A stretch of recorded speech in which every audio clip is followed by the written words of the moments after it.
If you haven't heard about Anchor by Spotify, it's the easiest way to make a podcast with everything that you need all in one place. Let me explain.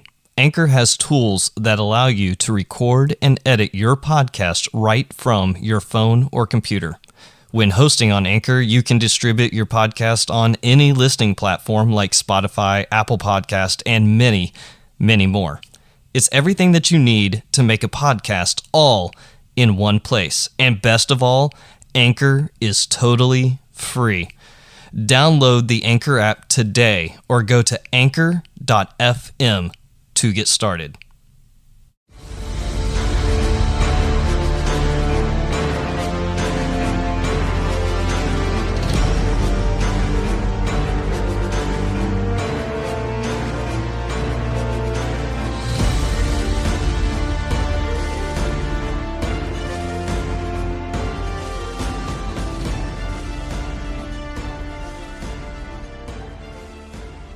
Welcome to the Wartime Leadership Podcast, where we explore what spiritual resiliency looks like from different perspectives.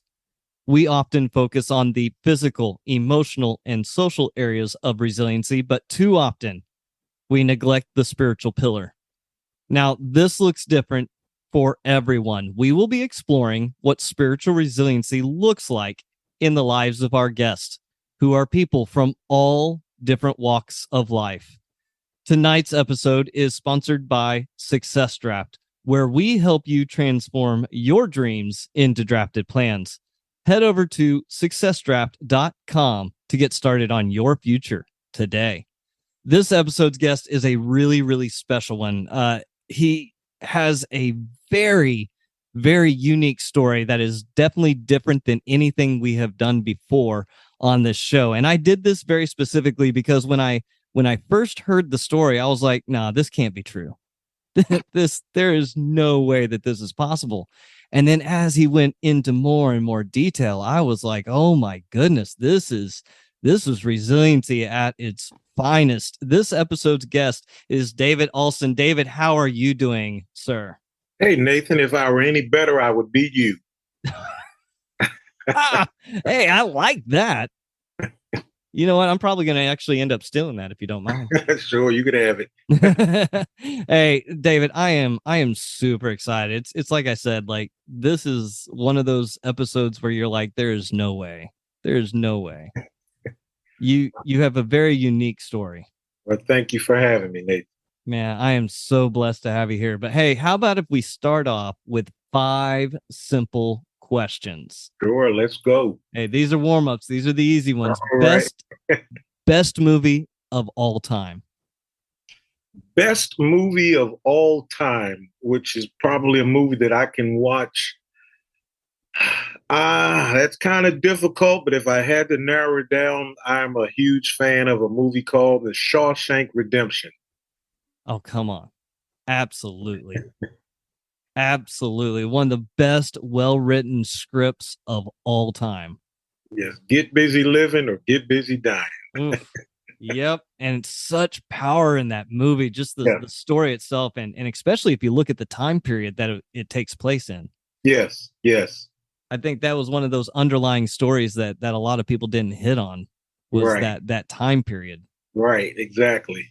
So what is your favorite part of that movie? My favorite part of that movie, I really enjoyed I enjoyed the entire movie, but I really enjoyed that bond between, I'll use the movie characters, between Red and, I really enjoyed that. And I really enjoyed, for some strange reason, the end of the movie in which he said, I really, I'm going through a lot, I'm suffering a lot, but I really just miss my friend. And it just showed me the power of true friendship. Absolutely. And that it can grow anywhere. Exactly. Yeah, no, great pick. I think that one's a hard one to top for sure. Yeah. Who is your favorite superhero? Well, I would have to say that it's Superman. And the only reason it's Superman because that's the superhero that I remember as a child, the first one. Now you have, I think someone was saying that the most popular superhero of our time today is probably Iron Man. Mm-hmm. However, for me, Superman is what is it, Mike? The kids call him an OG. So, I mean, come on, the comics way back in the day. I mean, Batman, ordinary guy doing extraordinary things, but come on, Superman. Superman, yes. Oh. And I'm just starting to watch all of the Marvel movies anyway. So, we got once we had our son come around, we started getting the Disney Plus, and of course they have all those, and we are still trying to do all of them in order. Yeah, you're right. Exactly. Bouncing back and forth and all over the place. Oh, please. All right. What is one thing that you find repulsive? Liver. You're not the only one. I still have that smell from my mother's kitchen in my nose. Liver. Ugh. Oh, you're not wrong. Oh my goodness. Now, man, you've actually got me just queasy a little bit. All right. If I was to give you 2 plane tickets, I'm giving you 2 plane tickets, David. One is to somewhere that you've already been, and another one is to a place that you have never been. Where are these 2 tickets to? Dubai and Hollywood. All right. So which one have you been to? Hollywood. Okay. Why would you go back there?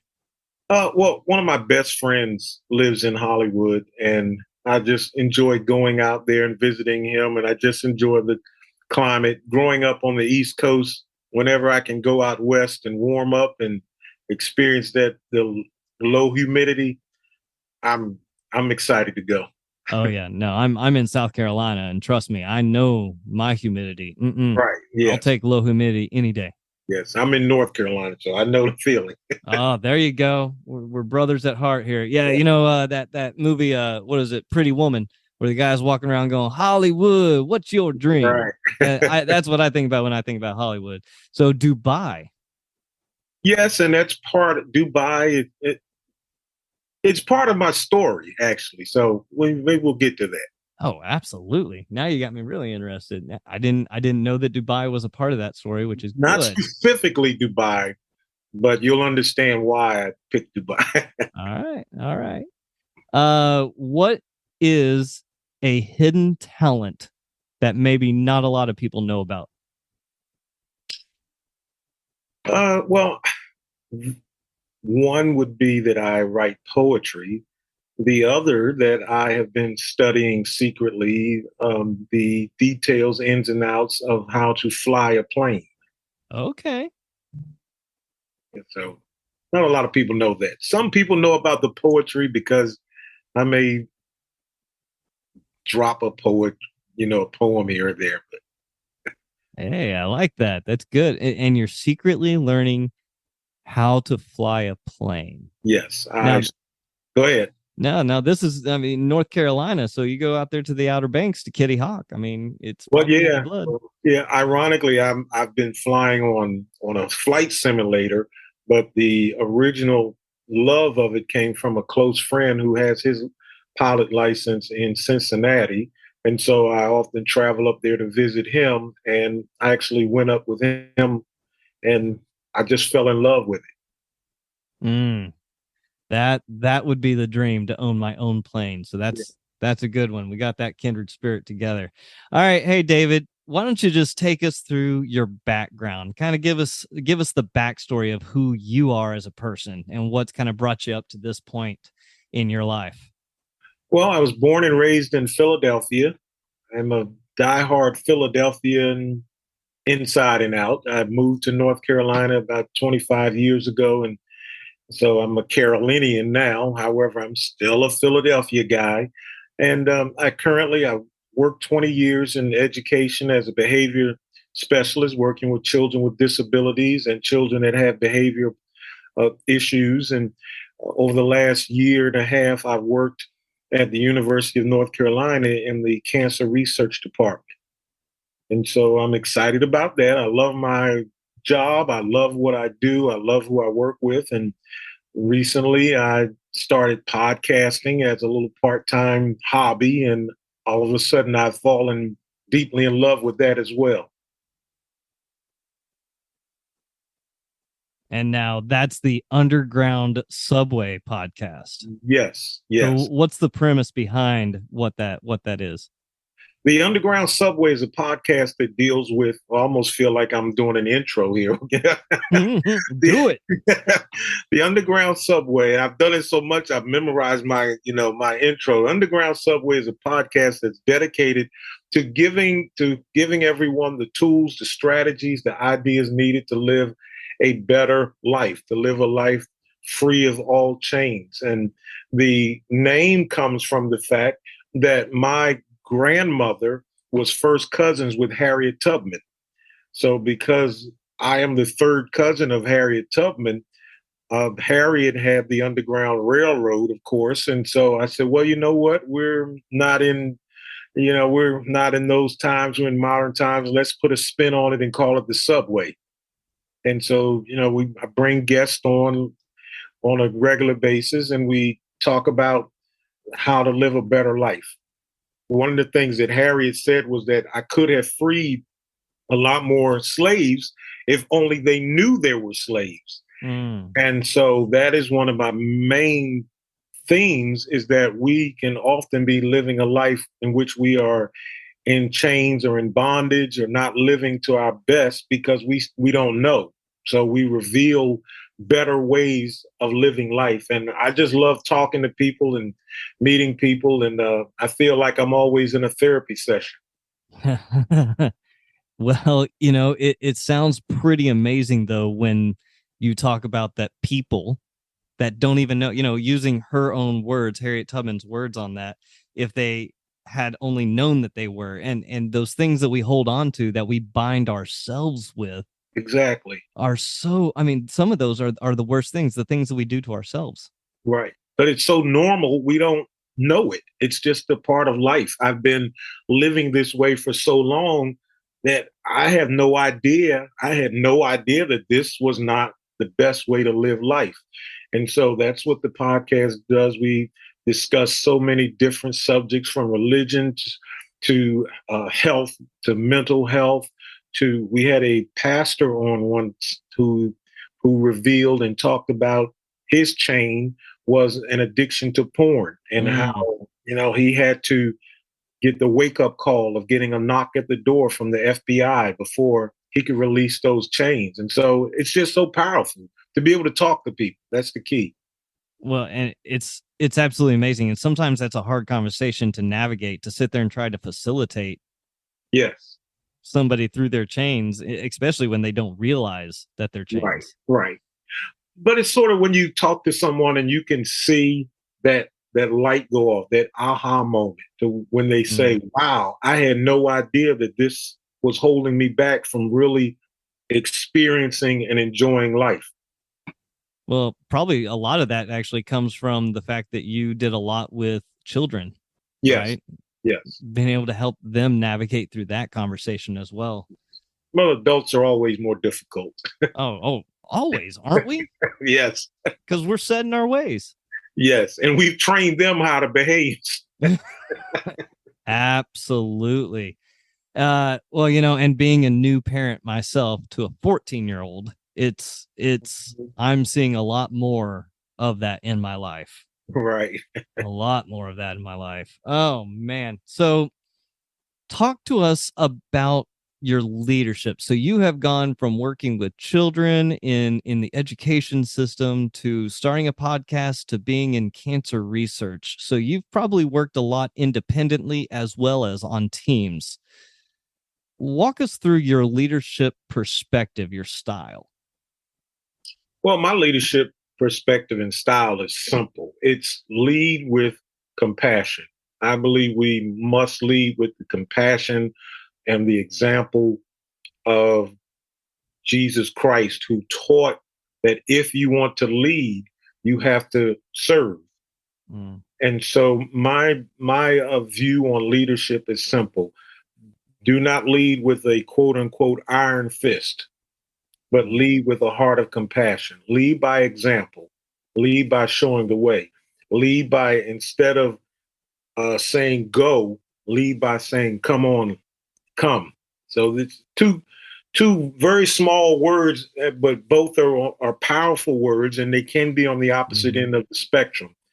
And so oftentimes when it comes to leadership, and I've led in the school, as you said, on teams, not only that, but I spent 20 years in leadership in ministry in church. And so I know how to lead people. And the best way to get a result from people is to lead by example and to show them that you care.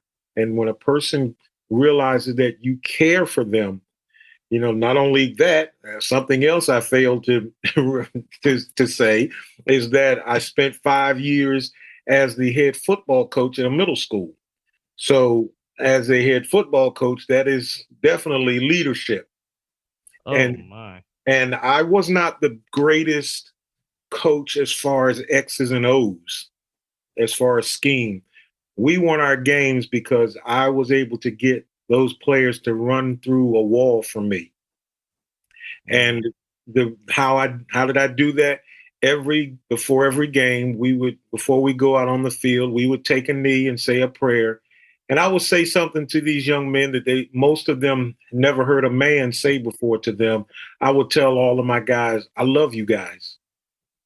And to see Mhm. these young men with tears rolling down their face, not because they're ready to go out and hit the quarterback, because they realize someone is telling me how to be better, that really cares for me as a person, not cares for me on the contingency that I do my job. Yeah. And as a leader, when you really instill that into people, that I'm leading you not because I want you to get the job done, but because I care about you. Well, something I always tell my team is, and every single time before I go into a classroom, because I teach, well, I run the schoolhouse for the Airman Leadership School here at Joint Base Charleston. And one thing I always tell them is, I can't tell you how to care, Mm-hmm. but I can show you. Right. And that sounds a lot like your philosophy going into that. But I mean, there had to have been times, especially in the school environment, where you had to kind of have that iron fist sometimes. Well, sometimes you do. In regard to the children, leading the children, I think it sort of evolved over the age, with the age of the children. What I mean by that is, I am 6'2", 280 pounds. I am a very large human being. Yeah. Well, when I'm talking to an elementary student who's in the first grade, I can stand over him and say, "Stop playing so much. Pay attention to what your teacher. Stop throwing that pencil across the room." And Mm. he will say, "Yes, sir." Well, that doesn't work with a high school student who is bigger than I am. Mm-hmm. So at that point, you have to shift from the iron fist to the iron intelligent mind, so to speak. Mm-hmm. I like that. The iron intelligent mind. Yes. Well, and it's true. And I think you have a really good approach when you say that sometimes it's just plain and simple. It's caring, it's showing, leading by example, putting your heart on your sleeve so people know it's okay to be that. Yes, yes, yes, yes, Yeah. definitely. Well, hey, you said that you had worked in ministry for upwards of 30 years, that you've done different things with the church, maybe not necessarily in ministry itself, but within the church walls. What How would you define spiritual resilience? Two words probably come to my mind: spiritual resilience, palm tree. Okay. Because a palm tree will be blown all the way down, Mm. and yet it continues to bounce back. And when it comes to spiritual resiliency, we as human beings are going to be attacked on every level. We're going to be attacked, whether it is through our physical health, whether it's through our emotional health, whether it's financially. there are so many areas of life in which we are attacked, and we cannot live in a world or live a life in which we deny the existence of the wind or the rain that comes. And the purpose and the job of the wind and the rain is to blow us down. And if we are like that palm tree, which will bend over, and sometimes we bend over and we lay there, and people think that it's over. But every time there's a storm, when that palm tree goes down, the moment the attack stops is the moment that that palm tree returns to its location. And so we must have a spiritual resilience in us so that no matter what attacks us in life, no matter what it is, and some of us have gone through some very simple winds to which just the leaves blow. But then some of us have gone through storms in which we just knew this is going to cause me to snap. I'm going to snap. And yet the moment the storm ends, because I've never seen a storm that has lasted forever. It will pass. The moment that that happens, now it's my place, my job, my nature, what's in me is to snap back. And when I snap back, there are two things that I'm going to do. I'm going to snap back and enjoy the fact that I'm back, and yet expect and prepare for the next storm, because there's always going to be a storm. Wow. David, man, we could just end the interview right now and call it good. Like that, 2 words, palm tree. Yeah. That's rich. There's a sermon in there somewhere. I'm pretty sure that'll preach, as they say. That'll preach. All right. So you've defined it. Now, how do you build that in your life? How do you build that spiritual resiliency into your life? You build it into your life by first acknowledging that the storm comes, and acknowledging that some of the things that we go through, it's just a fact of life. There is a scripture in the Bible that says that a man is only has a few days, and his life is going to always be full of trouble. So it's the expectation that a storm is coming. It's the expectation.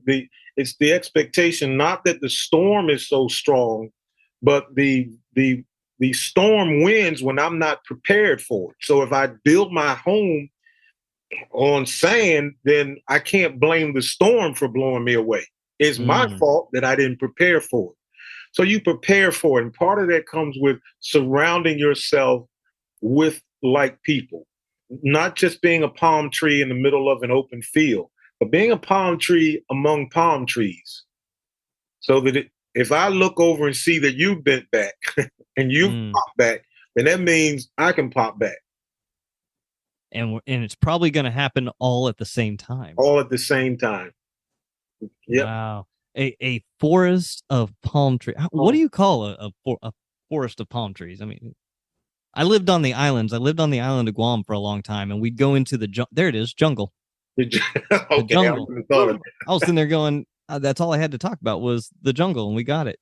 and I like that, though, is that even as the wind blows across and we're all kind of moving at those different speeds, that we can see each other going through stuff. And it's recognizing the person next to us is going through something at the same time as I am.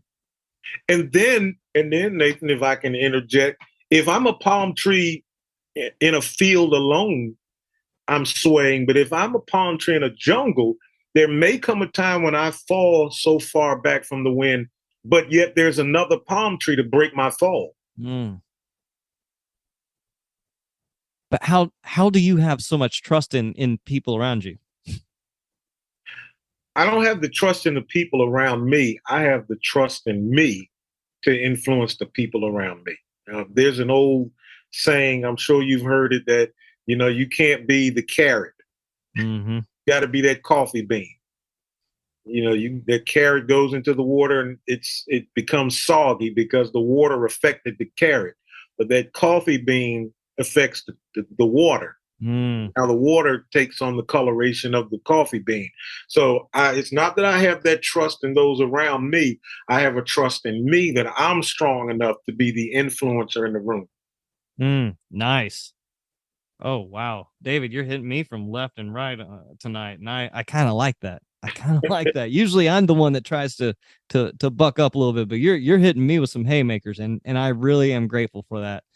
So how do you build up spiritual resiliency on the teams that you're with? So even if it's just you and one other person or a larger team, how do you build spiritual resiliency into that environment? Well, you as a leader, you have to observe. I sort of, because we're audio, you can't see, but if a person holds their hand out and with their thumb facing upward, and you have four fingers facing in one direction, then take your other hand and you point your hand to where your palms are facing your chest, but your thumbs are facing up. Your palms are facing your chest, almost as if right, but your thumbs are facing up to the ceiling, and you have finger. There you go. All four fingers are facing each other. If you were to slide your hands together and interlock your fingers, what has happened is each hand that you have, your left hand has fingers sticking out, but yet there is a gap between your first two fingers. Your pointer and your middle finger has a gap. When your hands slide together, your right hand slides into that gap and you fill that void in your hand.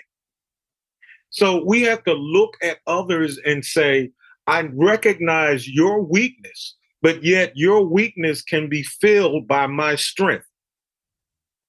Consequently, I don't mind admitting as a leader that I have weaknesses, but that's where your strength should come and apply to my weakness. And if your weakness fills in the gap in my strengths and my strength fill in the gap in your weaknesses, then we can have a cohesive unit. Unfortunately, too many times we don't want to acknowledge that we have a weakness. And then we have a problem because we're all weak in the room. Yeah, absolutely. I actually just taught this yesterday about leaders are humble about what they're weak at. Exactly. You have to be. That is such a great illustration. Like as you're talking and I'm sitting here and I'm doing it and I'm kind of like, okay, where's he going to go with this? And then as you started talking about that, you fill in those weak. That is a perfect visual of what that looks like. Just absolutely amazing. Thank you, David. So now I know the background, the story. So I kind of know, I think I know where you're going to go with this. But give us a story, give us a time when you had to rely on spiritual resiliency to get through something, to get through a situation, a time period of life. What did that look like for you? Well, part of that time period in my life was recently when I came upon an explanation of my life story, in which I thought my life consisted of one thing, only to find out that it consisted of something different. I've always known since I was 7 months old I've always known my entire life that at 7 months old, I was adopted. And I was adopted by a mother that I loved and cared for, and she raised me in a home, a loving home. It was the two of us. And she always told me about the fact that I was adopted. And so I've always known that. The struggle in life came up. She kept telling me my entire life that, yes, you're adopted. You have siblings out there somewhere, but I can't find them. I can't locate them. And she kept telling me, no, I'm looking for your mom, looking for your brothers and sisters, but I just can't locate them. And so I came to the understanding that I would never meet them. Until age 19 or 20, she found them in the local phone book. She found my mother's name in the phone book. I went to the house. I met my siblings and my mother for the first time. I met my nieces and nephews for the first time. And I developed a very strong relationship with my siblings, but not a very strong one with my mother.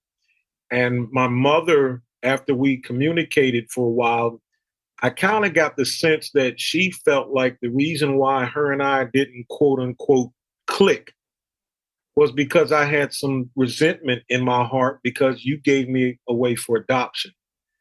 And so I pulled her to the side. As a matter of fact, I remember exactly when. It was at her sister's funeral. After the funeral, we were standing outside, and I told her, I need to talk to you and let you know something. The reason why I don't bond with you as much as I bonded with my brothers and sisters is because I grew up in a home without brothers and sisters. So meeting them was an entirely new world for me, in which I was able to uh, experience going to the gym with my brothers and hanging out with my sisters. I said, but that emotional part of my life that should go toward a mother has already been used with this other woman. I said, but trust me, there is nothing inside of me whatsoever that resents the fact that you gave me away. I said, there's absolutely no bitterness at all, because I think about the alternative. You could have killed me. You could have put me in a trash bag and threw me in a dumpster. So the fact that you loved me enough to give me away, I appreciate that. And so our relationship went on back and forth for years, years. When I say years, I mean about 30 years. We had a good relationship, a working relationship, one that if we were out, she would tell people I was her son, etc. But it was just really never that really mother-son bonding. And so one of the problems that I've always had in life was that I've wanted to travel internationally, which goes to the Dubai part. I've never been able to leave the country because I don't have a passport. Well, the reason why I don't have a passport is because I cannot get a birth certificate, because there is no birth certificate. There was no birth certificate ever created with the name David Alston on it. And so I've gone through so many meetings trying to figure out how to do it. I spoke to senators, to attorneys, and everyone said, we don't know what to do. We can't help you. You can't do a name change from one name to the other. I did manage to I had a social security number. I had a driver's license, everything, high school diploma with the name, but there was never a birth certificate created with that name on it. I had a birth certificate with my birth name on it, but nothing ever connected to it. Because when she adopted me, she, got the social security number. At that time, the only thing you needed to do with get a driver's license is to give them a baptismal certificate from the church. They took that as identification. And so a couple years ago, time is going by, and I'm still trying to figure out how will I ever get to travel in my lifetime? Will I ever get to travel outside of the country? I can't even go on a cruise because I need a passport. And so I'm talking to my mother one day, and she calls me and she asks me, how am I making out with getting my passport? And I said, well, unfortunately, I'm at a dead end. There's nothing I could do. I called this Philadelphia to the Register of Deeds, and they said they couldn't help me.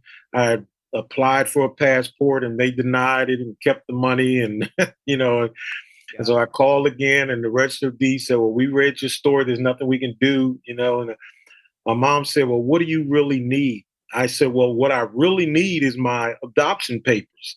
I had asked my adopted mom for them, who died in 2011, and she would always tell me that the papers are in the closet in a folder with all these papers. And she kept telling me she was going to find them and give them to me. She never gave them to me. When she died and they cleared the house, I never got the papers. So I asked my mom, I said, you know what? I really need those papers. And there was a long pause. And I said, why are you so quiet? She said, well, I have to tell you, there are no adoption papers because you weren't adopted. And okay, now where's this go? What are you talking about? And that's when she laid one on me that when I was born, I was the youngest of 6 children. I was sort of like, if you can remember the Brady Bunch, where they had 3 boys, 3 girls, all of them right around a year or so apart. And they were girl, boy, girl, boy. Well, that was my family. And I was Bobby Brady. I was the little one, the baby, the last one. And she said that at that time, she was so financially strapped, she couldn't take care of 6 kids on her own. My dad was offering no help. He went downtown and told the city of Philadelphia that he was giving her money. So they cut off all of her assistance because they felt like he was taking care of her, which she wasn't. So she contacted a friend who had a sister. Mm. The friend called his friend and told his friend what was going on. The friend said, well, I'll talk to my sister. The sister, who was my adopted mom, came to the house and told her, well, ma'am, listen, I will help you. You know, I belong to the church, so I will help you. Let me long-term babysit your baby. Let me have the baby long-term. And the moment that you get on your feet, you can have your child back. This will give you some time to collect yourself, to get on your feet financially without having to worry about whether or not you got to buy diapers and food, at least for the baby. My mother said, yeah, take him. And she said, well, tell you what, let me get him and the little girl, my sister who was next to me. My mom says, no, just take the baby and I'll come get him when things start looking better for me. Well, my mom then goes to get me back after some months, and she knocks on the door.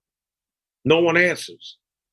The neighbor comes out and says, ma'am, who are you looking for? And she says, I'm looking for Miss Alston. You mean the lady that had the little baby? Yeah. Oh, she moved out as soon as she got that baby. She packed her stuff and moved out. So where did she move? We don't know. So I asked my mom, I said, do you know what you're saying that happened to me? That I was abducted, basically. She said, you were. She said, because the friend disappeared, the friend of the friend disappeared. No one knew where she went. There was no tracing her or you, whatever. And of course, you're talking in the 60s. So, you know, it's not like it's Google where you can find someone. She said she went to the police and the police told her, ma'am, in essence, you were right because that's what happened. But legally, there's nothing we can do because it's not like the woman came to your house and when you went to the restroom, she took your child. You gave her your son. Wow. And so while she's telling me this story, the bond between her and I is getting so strong because now I can imagine what she went through. And she said that she just immediately started drinking because she said, I'll never see my baby again. And after some years of drinking, her sister came to visit her and told her, you know, you're going with me to church tomorrow. We're going to get the pastor to pray for you because you got to stop drinking and using drugs. And she went to church and the pastor stopped praying and said, listen, I have an idea. How old is your son? At the time, she said he's 5. That means he has to be in school. So he divided up all the church members and they went through to every elementary school in the city of Philadelphia looking for me. They came to my school where I was sitting in the classroom and asked the secretary if I was there. And the secretary said, no, we don't have the problem was when they came, they asked for my birth name and not the name that she changed my name to. Later on, I would obtain my school records and I could see my enrollment papers had both names on it, but highlighted to only use David Alston. So the secretary didn't know. And so at that moment, my mom just came to the conclusion I'll never see him again. And so that was that strong moment in my life in which I realized, wait a minute, this is a moment where I could lay down or I can bounce back up and not let it affect me. And so, go ahead. So, I mean, that's a lot to take in. Like, I knew the premise of what we were going to be talking about, but just to hear it all kind of laid out that way is just, I mean, I feel like I have a weight on my shoulders trying to deal with the processing of this information in this short period of time while you dealt with it. I mean, it's almost as if they were perpetrating a fraud on your life. And then when I managed to talk to my siblings, the closer we got, we began to share stories and we found out that we actually played together in the same playground and I didn't know who they were. Oh, wow. I was in the 7th grade, and I remember seeing this beautiful girl, and my friends would tell me, "Go say something to her." And I said, "No, I'm not gonna talk. She's older. She's in, she's an 8th grader. I don't talk." It was my sister. Wow. So we were together, but yet so far apart. So why do you think your mom, your birth mom, never told you about this situation when you were first brought to her by? Well, of course, that was the first question I asked. Why are you telling me this 30 years later? And she said, I didn't want you to develop bad feelings about her, confront her, and hate her for what she did. And so I remember telling her, I said, listen, let me tell you something, and I want you to hear me perfectly clear. Hmm. I know I'm the son, but hear me.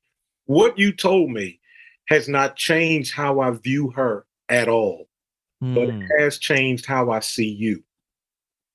Because for the first time, I really feel as though you're my mother 100%. So after I spoke to her, I immediately got off the phone. I said, okay, let me validate this story. And I called the two family members on my adopted side who are the quote unquote historians. And I asked them, where did I come from? Both of them, without speaking to each other, I made two separate phone calls. Both of them said, I believe every word of it because she told us as a family that she found you on the church steps. Huh. Wow. As I'm talking to her one day, this is my adopted mom, about helping me. May I have my adoption papers? I called her and I'm talking to her. Her sister was there. And I can hear her. She told me, I'm going to find those papers. I'll give them. Her sister in the background says to her, you need to tell that boy the truth. Wow. She tells the sister, be quiet and mind your business. Well, at the time, I had no idea what the truth was.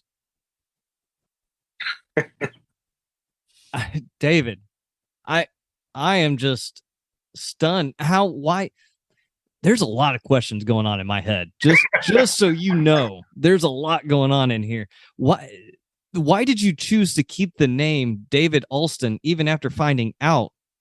Well, after finding out this, I've only found this out about 4 years ago.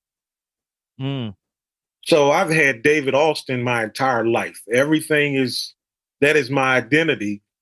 That's so well. And here's my birth name. My first name is Edward. And so when I met my family for the first time, I remember walking into the room with them, and they're just sitting there, and they came over and hugged me and spoke to me. And one of my sisters, walked over to me and said, "Well, hey, Eddie, it's nice to meet you." And I said, "My name is David." And so that's who my family know who I am, David. Well, my biological mom, who passed away Christmas of last year, Mm. she's in the hospital, and I go to New Jersey to visit her, and we're in the hospital room alone, just one visitor in the room, and we're talking about how much pain she's in and so forth. And you can tell from her speech, her language, that the end was near. She was just prepared to go. And so I, as I left the room, we told each other that we loved each other. And I remember saying to her, hopefully I get to see you again soon. I got to drive back to Carolina, but hopefully I see you again soon. And she said, okay, well, I love you. I said, love you too. I said, I love you. And she said, I'll see you later, David. Well, when she said that, I turned, walked back over to her and looked her in the eyes. And I said, my name is Edward.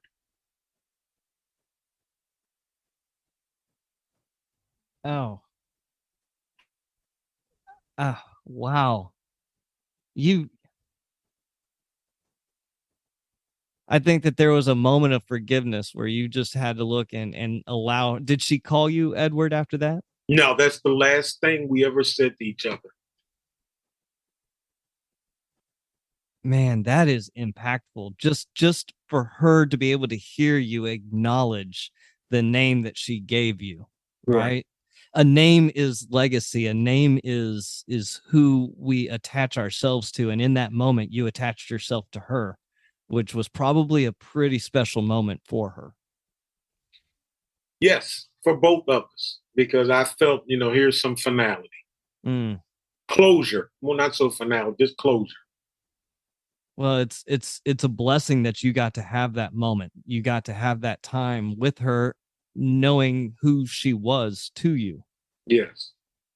And now you've got a bunch of siblings. Now, how did it come down to find out that you were connected to Harriet Tubman? Well, I went to my first family reunion, and while we were there, they pulled out the family tree was on a big table, and they had a historian there. And I'm saying, why is this guy here? What is he?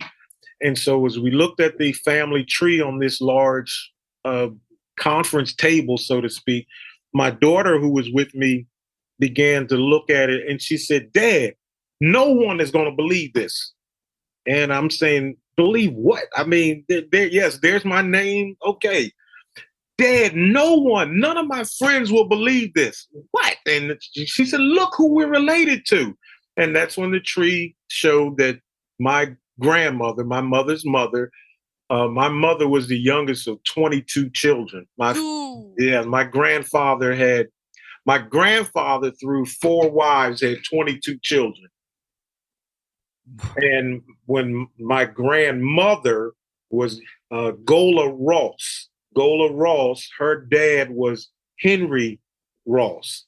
Henry Ross's brother was Benjamin Ross, and Benjamin's daughter was Araminta Ross. Araminta Ross changed her name to Harriet and married John Tubman. So my great-grandfather and Harriet's father, who my mother kept calling Uncle Benny, were brothers. Uncle Benny. Uncle Benny. And so my mom, before she did live long enough to see the movie Harriet. Oh. And she began to tell me, how some things were true, some things were just made up for movie. And the one thing she said that she got from the movie was Uncle Benny. And she said, yeah, here's Uncle Benny. I said, well, you didn't know Uncle. She said, no, but I kept hearing, because the years are so far apart. Harriet was born so far. My mother was born in 1937. Harriet was, but she said that's all she ever heard about from her mom and grandfather was Uncle Benny. Wow. And that's just, man, it's a beautiful ending to be able to connect all these different dots. You've got your brothers and sisters now. You've got these 6 older siblings that have they continued to come around you? Oh, yes. We're all very, very close. We're very close. Man, David, I am very, very few times in life am I speechless. But I think you drove me you drove me to speechlessness during this story. It's a beautiful story, though. Well, thank you. Thank you. You really craft it really, really well. And this is something that's really, are you writing a book? Let me just put that. Are you writing a book?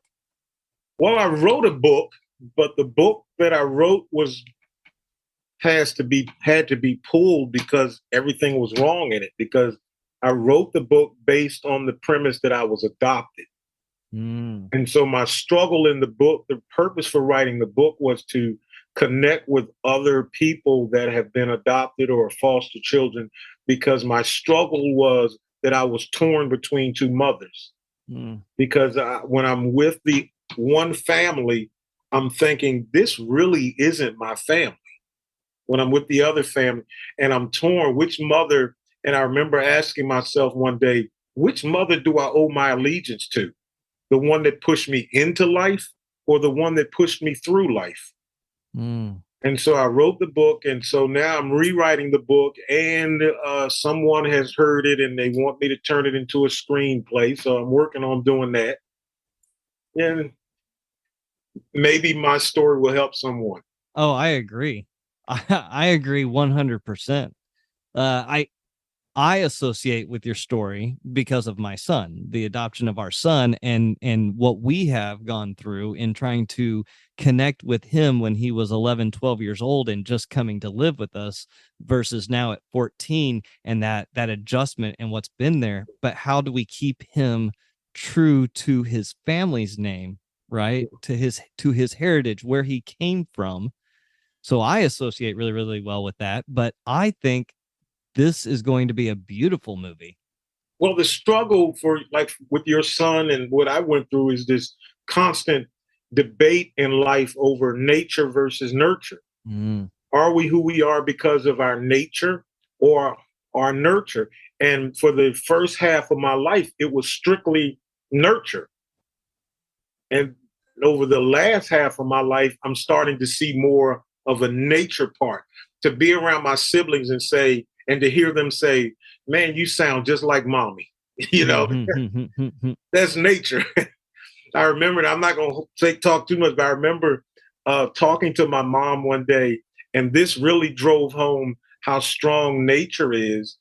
I cannot fathom. I can eat peanut butter and I can eat toast with jelly.